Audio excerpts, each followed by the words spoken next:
Thank you, Mr. Chairman. Agent Strzok, the FBI investigation into potential Russia collusion with the Trump campaign began on July 31st, 2016. You drafted the originating document. You approved the originating document. You were the point of contact on the originating document, and the FBI has represented to Congress that nothing from an investigative standpoint with respect to Russian collusion and the Trump campaign began before July 31st, 2016.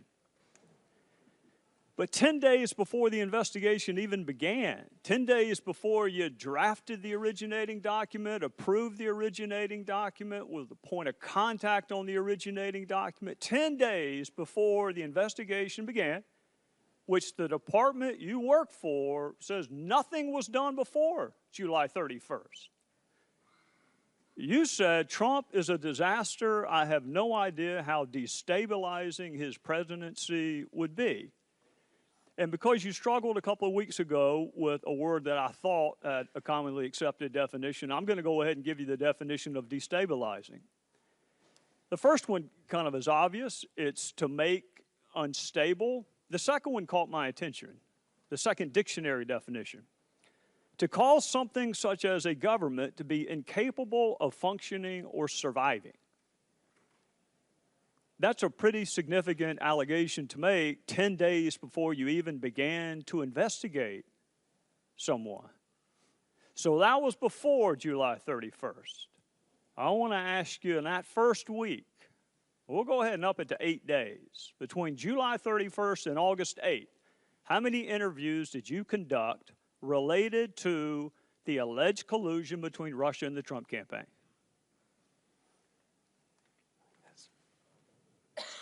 So, Congressman, as you know, counsel for the FBI, based on the special counsel's equities, has instructed me not to answer questions about the ongoing investigation. I'm asking for a number. Russian attempts to interfere.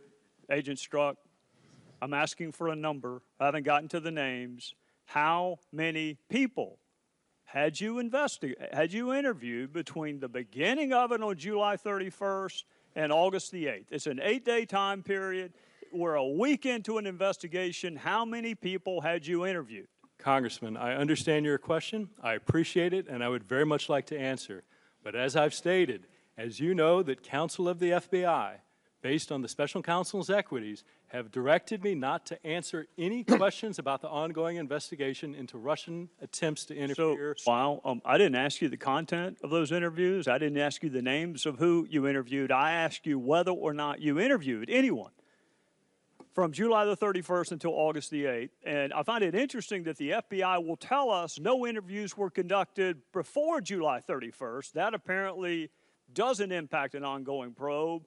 But between July 31st and August 8th, it does. Here's the good news. I already know the answer to it. I went and looked at the file. The first interview that I can find is on August the 11th of 2016, which is 11 days after it began, which makes me wonder, on August the 6th, so you hadn't interviewed anyone, you're investigating this alleged Russian collusion with the Trump campaign. You're the lead investigator. You originated the investigation. You're the point of contact. You drafted the document. And here you are before you've interviewed a single solitary witness saying F Trump. Then that same day, your colleague, Lisa Page, wrote, "Maybe you're meant to protect the country from that menace." And you responded, "I can protect the country at many levels." We're not even a week into an investigation that you originated, approved, were the contact for. You hadn't interviewed a single solitary soul until August 11th, and you're already promising to protect the country from that menace, Donald Trump. And then on August the 8th, you still hadn't interviewed anyone. You're 8 days into your Russian collusion with the Trump campaign investigation, and you got another text from your colleague, Lisa Page. "Trump's not ever going to become president, right? Right?" And you replied, "No, he's not. We'll stop it." By the time you promised to stop him from becoming president on August the 8th, how many interviews had you conducted? Mr. Gowdy, so two answers to that. One, with regard to how many interviews had or had not been conducted, I have been directed by counsel for the FBI not to answer that question. Second, sir, I think it's important to take those texts in the context of how they were written and what they meant. And someone may ask you that question, Agent Strzok, but I didn't. I asked you how many people you interviewed before you wrote it. If you want to get into context, let one of my other colleagues do that with you. Here's what I want to know. Who's the he and he's not? He is then candidate Trump. So when you said, no, Donald Trump's not, in connection with the question, going to become president, what's the it? Chairman We'll Gowdy, stop it. Chairman Gowdy, that text needs to be taken in the context of which I'm asking, look, if you want to have a debate over a two-letter word, we're going to have to do that some other time. What and who did you mean by it? Mr. Gowdy, as I've stated, that text was written late at night in shorthand. I don't care when it was written. I don't care whether it was longhand, cursive. I don't care about any of that. I want to know what it meant, Agent Strzok. It would be his candidacy for the presidency, and my sense that the American population would not vote him into office. Right. Well, we hadn't gotten to the will yet. Well, I'm trying to cut to the chase and explain the text. The will is the American people. Is that right? That's your testimony. The will stop it. You were speaking on behalf of the American people. Is that correct? Mr. Gowdy, what my testimony is and what I said during extensive asking of this question during my prior interview is, I don't recall writing that text.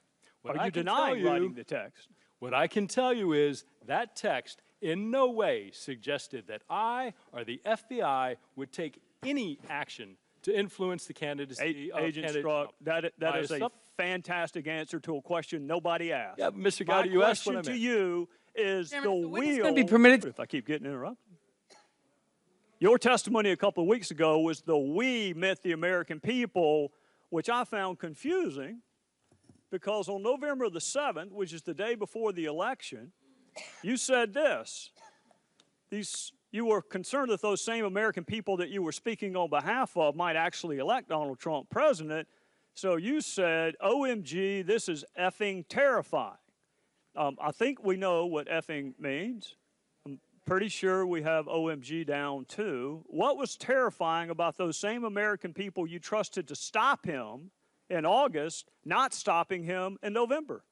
What was so terrifying about that, Agent Strzok? Mr. Gowdy, I do not have a copy of the transcript. We have not been provided that transcript. It's your text. It's not the transcript. It's your text. Mr. Gowdy, what I would say in that is, one, I was not referring to the American electorate at all. The American electorate I respect, and their decisions and their right to vote is absolutely a cornerstone of our democracy. So at no time did I insult or call into question the judgment or the power of the American electorate. What I was expressing in that text is my personal belief and my personal sense of how I saw and what I believed in the potential upcoming administration. And see, that's what I find so confounding, because in August you blamed the we on the American people, that the American people would stop it, because you don't want it to be you and Lisa Page. Mr. Chairman, and you don't want it to be the FBI. Are we not given What I find confounding, Agent Strzok, is you were counting on the American people. That was the we you referenced in August when you said, we'll stop it. But the American people didn't stop it. He actually won. So then we go to March of 2017, and you're already talking longingly about him resigning.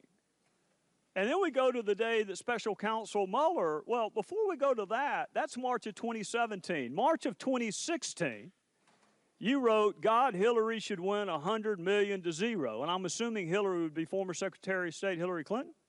That's correct. All right. In March of 2016, weren't you investigating her for potential mishandling of classified information? We were. Had you interviewed her yet? No. Had you interviewed more than 30 other witnesses that wound up being interviewed? I would have to check the case file, but I'll take your representation. Well, if she had said something incriminating in your interview that took place months later of her, would she have won 100 million to 0 then? Likely not, no. Well, then why wouldn't you wait until the investigation was over before you have her the nominee and winning a general election against an opponent that hadn't even been named yet? 100 million to 0, Agent Strzok? That's how bad she should win?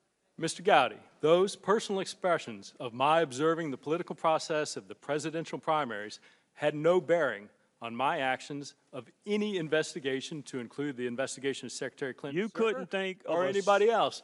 Sir, You couldn't if I think of may, a single person that would not vote for Hillary Clinton for president? 100 million to zero, Sir, Agent Strzok? Sir, that was clearly hyperbole, which I... Well, let's say it was hyperbole. Let's divide it by 10.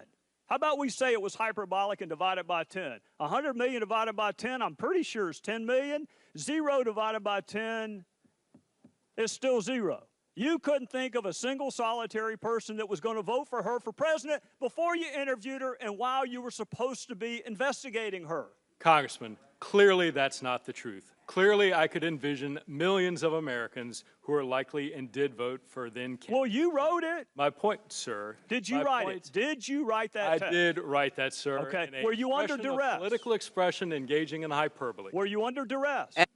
All right, we're going to go into one other time period. May 17th, 2017, Bob Mueller is appointed. Your friend Jim Comey's been fired. He's already leaked the memos to his law professor friend, and Mueller is special counsel. Do you remember how long it took for you to start talking about impeachment after Bob Mueller was appointed? I don't, sir. 1 day. 1 day. And you were talking about impeachment. And for anyone who may have missed it the day after his appointment, Agent Strzok, you did it again 5 days later. Now, how many interviews had you done as part of the special counsel team within the first 5 days of his appointment? Sir, again, same answer as before. I can't get into details. Right, and the answer is also the same. It's 0. No interviews had been done. I don't know if that's true or not. No interviews had been done by August the 8th, when you're talking about stopping him and how terrifying it would be for him to win and how you can protect the country. And no interviews have been done before you're talking about impeachment of the president. But no wonder Chairman, Bob Mueller kicked you off of the investigation, Agent Strzok.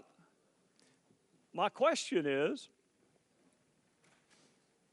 if you were kicked off when he read the text, shouldn't you have been kicked off when you wrote them?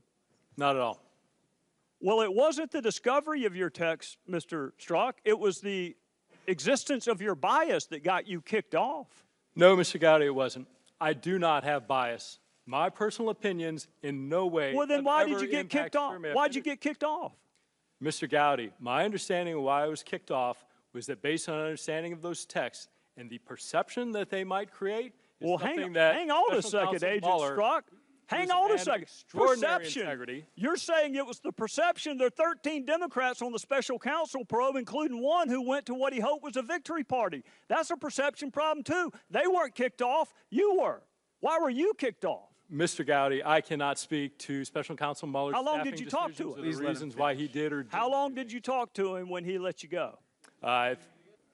My recollection, it was a short meeting, somewhere between 15 to 30 minutes, probably around 15 minutes. And your testimony is Bob Mueller did not kick you off because of the content of your text. He kicked you off because of some appearance that he was worried about. Sure. My testimony, what you asked and what I responded to, was that he kicked me off because of my bias. I'm stating to you it is not my understanding that he kicked me off because of any bias, that it was done based on the appearance.